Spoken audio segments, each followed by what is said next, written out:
by Shankar Singh.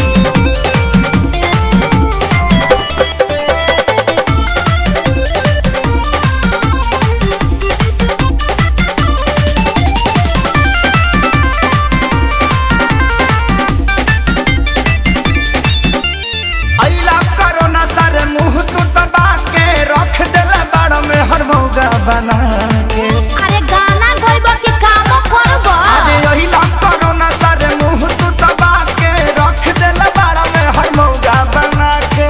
सटक दादा lockdown खुली अब कब जी, अरे कब जी, अरे कब जी, अरे कबो न जी। हमर मौगी खेलत बिया पबजी, हम तो दुनु बेरा कटटानी सब्जी। हमर मौगी खेलत बिया पबजी, हम तो दुनु बेरा कटटानी सब्जी। देखो हौ लुगा धइल बा आदमी खानी खींच दो ना पा पुलिस के फोन करके कह देब कि हमार भतार 4 दिन से खोखता। अरे ना हो जातनी जातनी। हां ठीक बा जल्दी जा।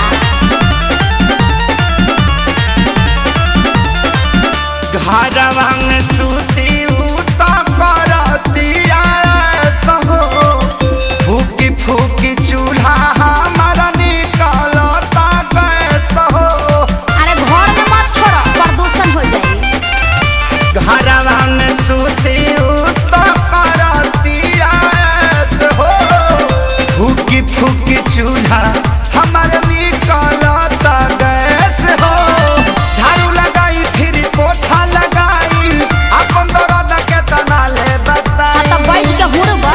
बाबू दिन तू देखौला ए राम जी, अरे राम जी, अरे राम जी। हमर मौगी खेलत बिया पबजी, हम तो दुनु बेरा काटतानी सब्जी। हमर मौगी खेलत बिया पबजी, हम तो दुनु बेरा काटतानी सब्जी। आ सुनो आलू बैंगन काट के मिक्स सब्जी भी बना दी हो।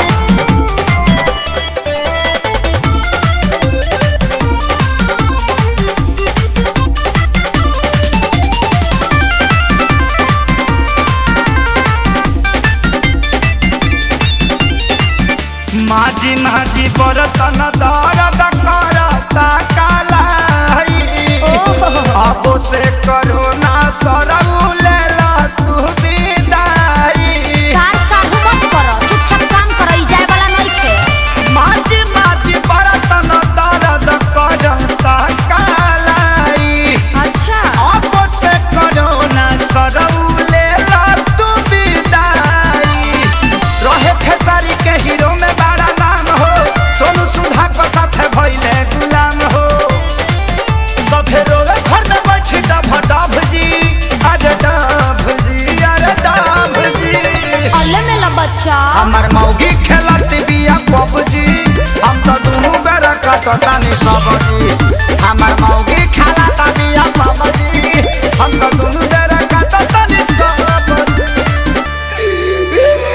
चुप रह जानू रिवाइटल खा के काम करत रह।